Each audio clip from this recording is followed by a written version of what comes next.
Hello, I'm currently in the airport right now. Going to go to Krakow, Poland. I look a little crazy because I was just sleeping on the floor in the airport for like 3 hours. But yeah, it'll be a good trip and I'm super excited.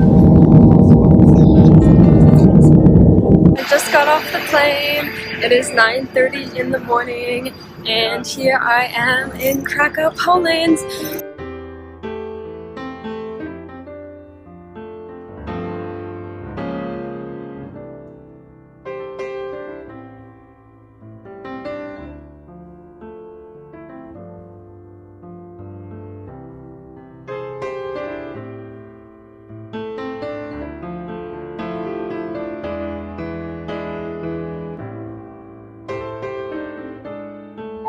My first day in Poland consisted of me just walking around and exploring the city, which has a pretty laid-back vibe. There's a lot of students there, and all of the Polish people I met and briefly chatted with were so kind. I would say if you're there, just get lost in Krakow and people watch if you can. It's a good way to connect with the city.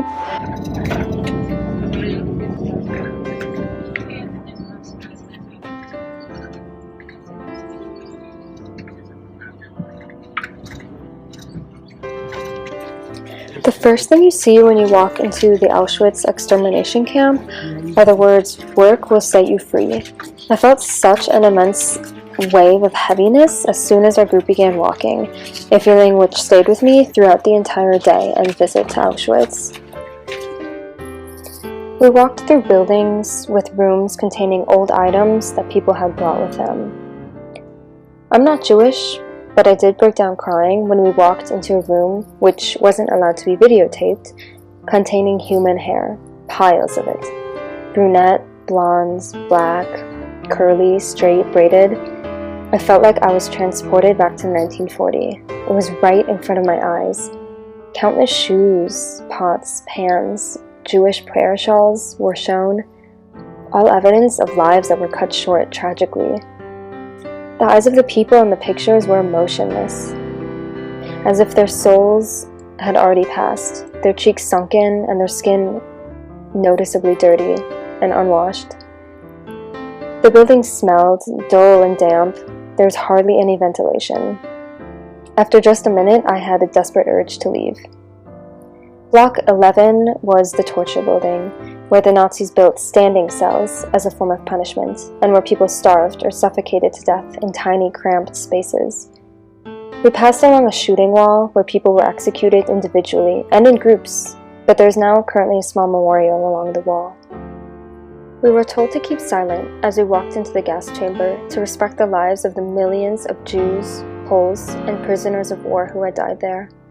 There were holes in the ceiling where the Nazis dropped pellets soaked in Zyklon B, which evaporated as a gas and caused an extremely painful death.